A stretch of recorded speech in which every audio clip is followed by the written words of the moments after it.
kabisa tumentunguka tuyabukura kandi. As Uganda prepares to commemorate the International Youth Day celebrations in Kabale district, with President Yoweri Museveni being the main celebrant, the Naguru Teenage Information and Health Center brought together Kigezi youth leaders at Cephas Inn for a pre-International Youth Day dialogue on the 16th of August. The purpose of the dialogue was to define the role of youth leaders in the achievement of sustainable development goals and to generate actionable recommendations towards recovering from COVID-19 and advancing the SDGs.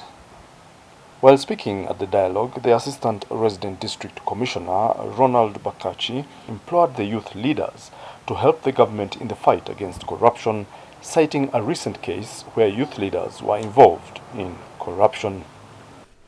I call upon you, please, let us help the government to fight corruption. Just 2 weeks back, I was on leave, and people were opening up PDM accounts. Before I received the petition from the beneficiaries who are being charged a lot of money to have accounts, yet it is very clear they should have free accounts.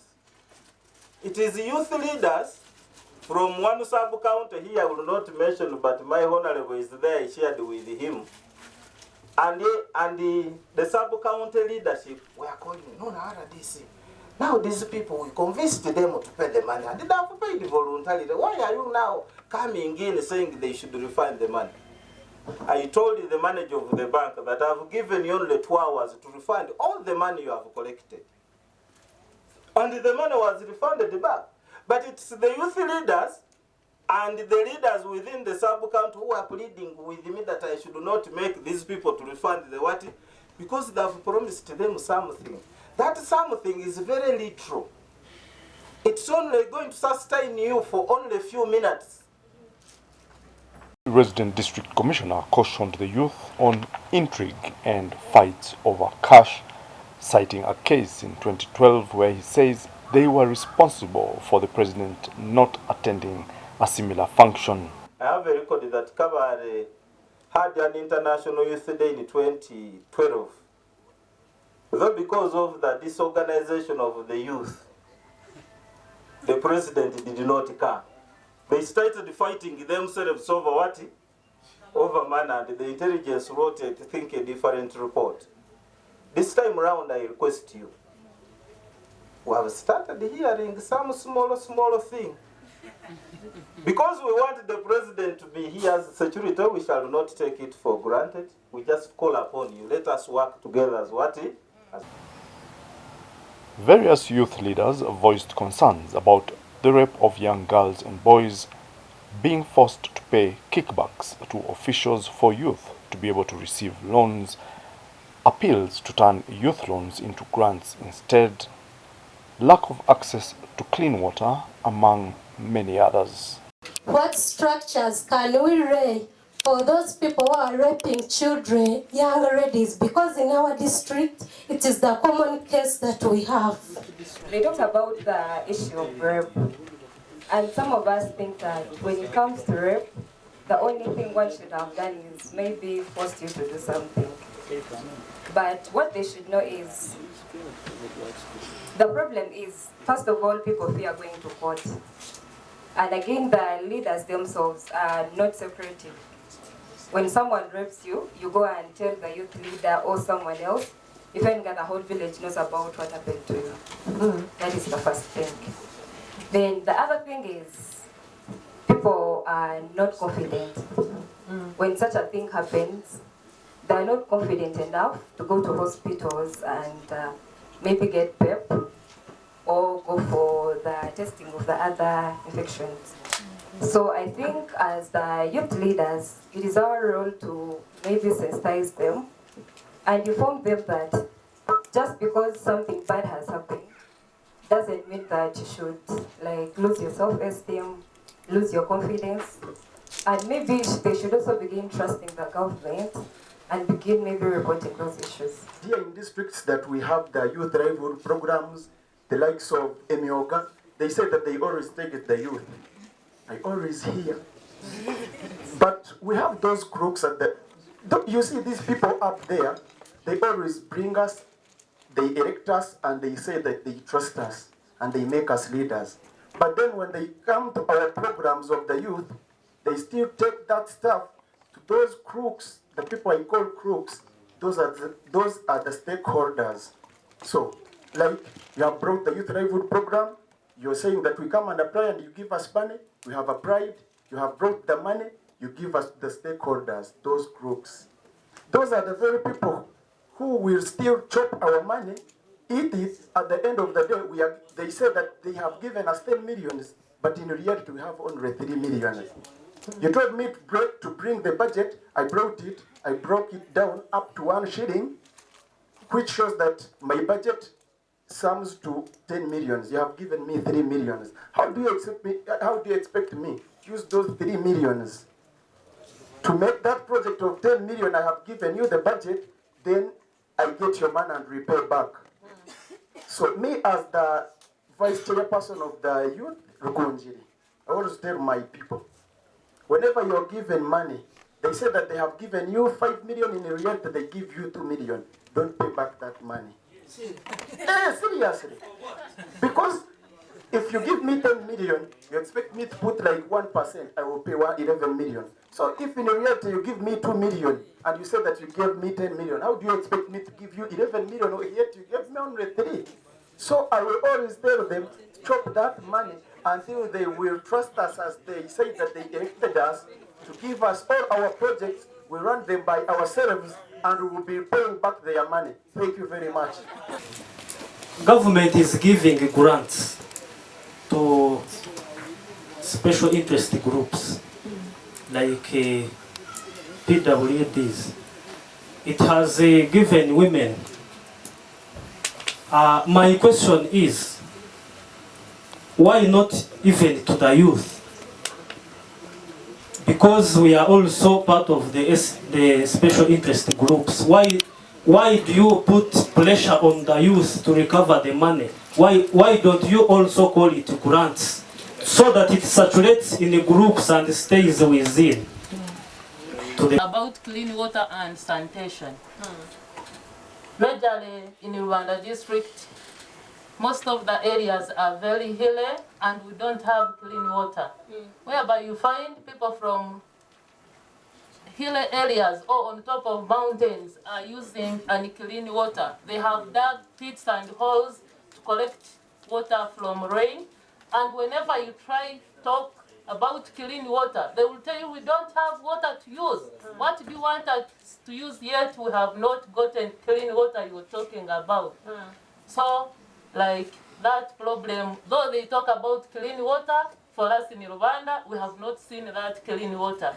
And about sanitation, you cannot talk about sanitation when you don't have clean water.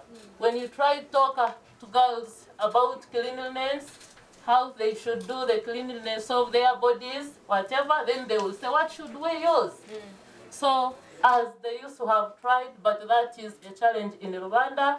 And my appeal now is that at least the government should try and connect water bodies or water supply to those hilly areas. On her part, Dr. Nawire Justin from the Ministry of Health outlined the challenges that young people faced during the COVID-19 pandemic, leading to a discussion on how the youth should be helped to recover from these challenges. Various youth leaders shared their ideas and participated in generating actionable recommendations towards recovery and achieving the Sustainable Development Goals by 2030.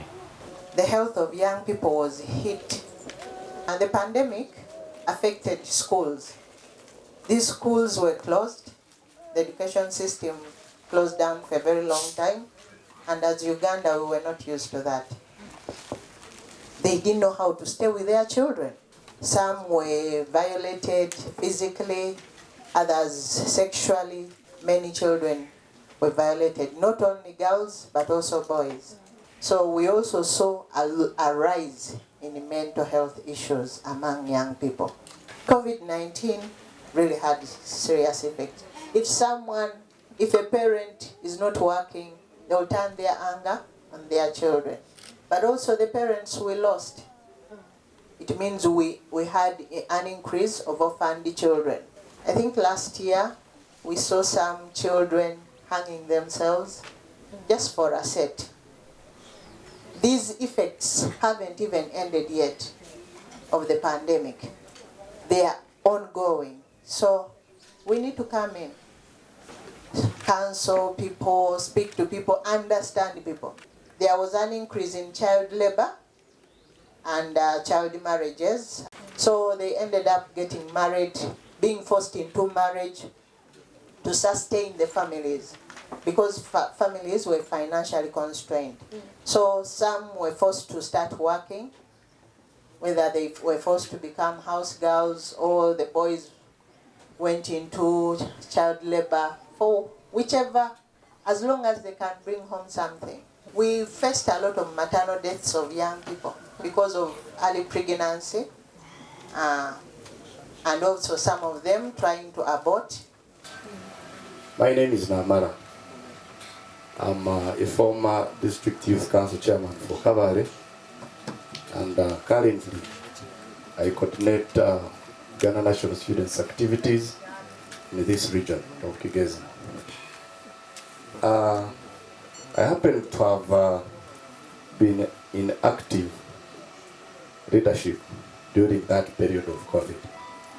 So I felt that I needed to share a bit of the experience that was there.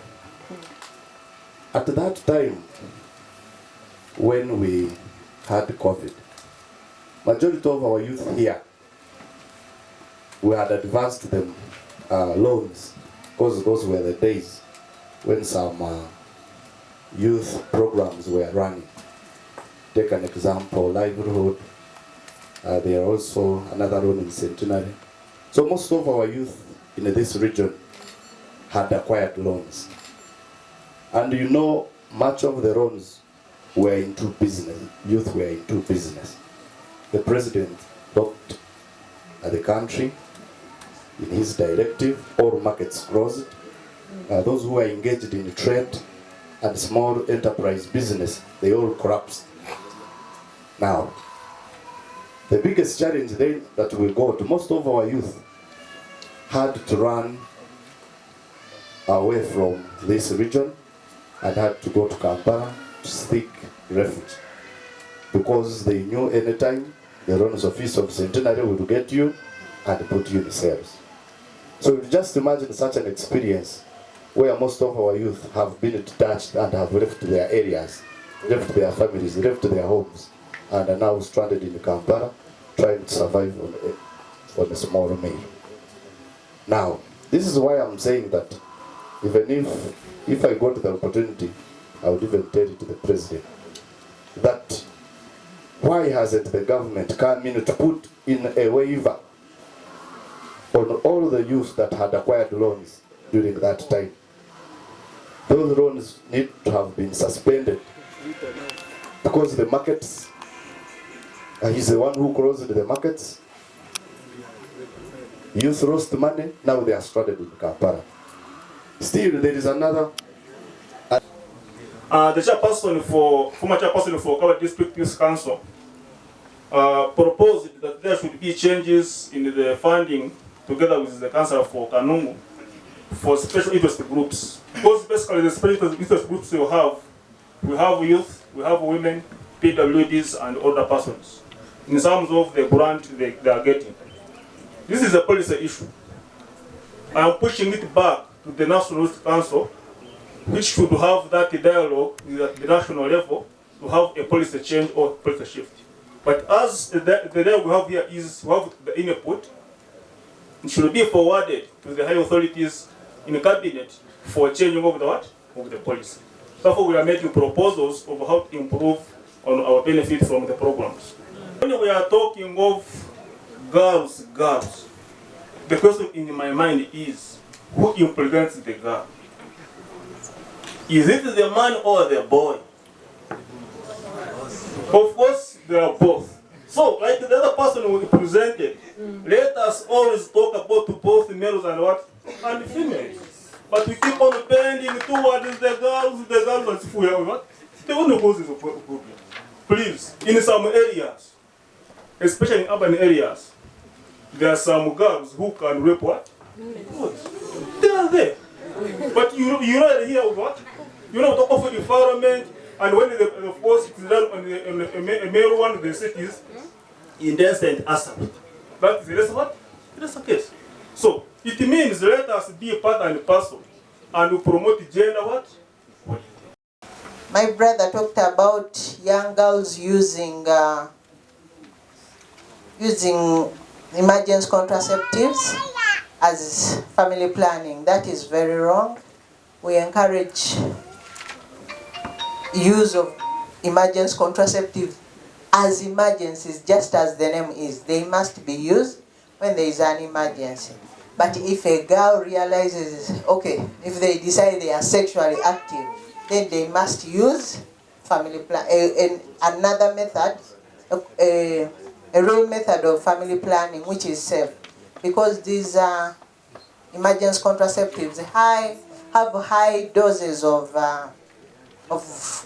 those hormones, which are not supposed to be used on grants for youth and not loans. Well, I think even our PAS suggested that I think it is a policy issue. Yeah, most of these government programs for youth that are available are mainly loans, right? The Youth Livelihood Program, now the Parish Development Model, the MIOGA, and so many others. So if we would have to have another program, it would have to have its own, it would be a new program entirely, and the different stakeholders would have to be consulted. So in the first place, the programs that are available for youth, they still consulted youth on what they need, and what they came up with was that was the loan that youth needed, that was interest-free, but also could be returned. Yes, I understand there are some challenges that have happened, and because of the pandemic, most of the youth businesses died or were unable to make profits, and youth failed to pay back the loans.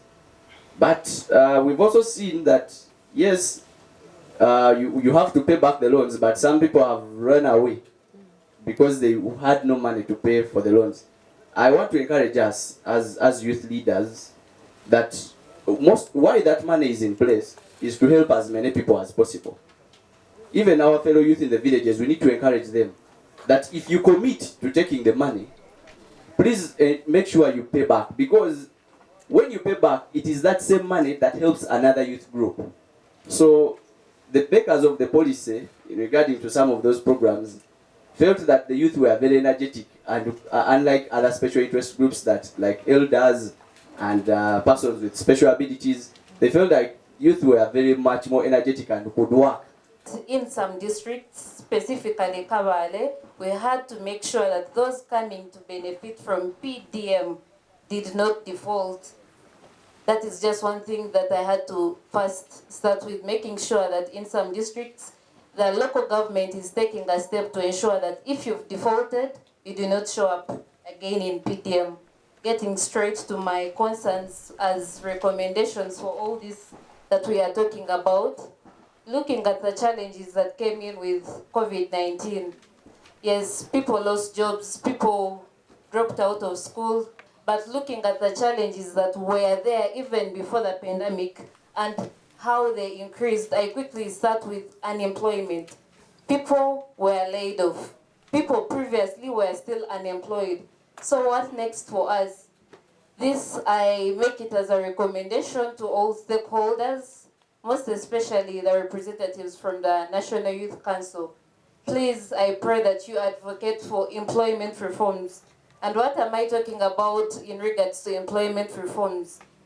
It is a burden to me when I look at the fact that the retirement age is as high as 60, yet we have many young people. Yet most of the times you will see adverts running, they're asking for a certain age experience, a certain age, yet people have just graduated, they do not have the experience, they are still young, the retirement age is too high. Let us have an education reform so that if it means retiring at 45, I'm using the 45 as an example so that we have young people getting into such places, getting into these workplaces. We need the young people in the public service, not the old people continuing and continuing. The next thing that I have as a recommendation. Who had asked about the structures for rape victims that they can use. A rape victim should first of all go to the health facility even before going to police, because there are interventions that are time limited. So if they first go to police, they would miss out on that. They can easily get infections that would be prevented if they first go to the health facility. So it is the health facility, police, CDOs, and then there is a Ministry of Health toll-free helpline. Yeah, it is 0800 100 066.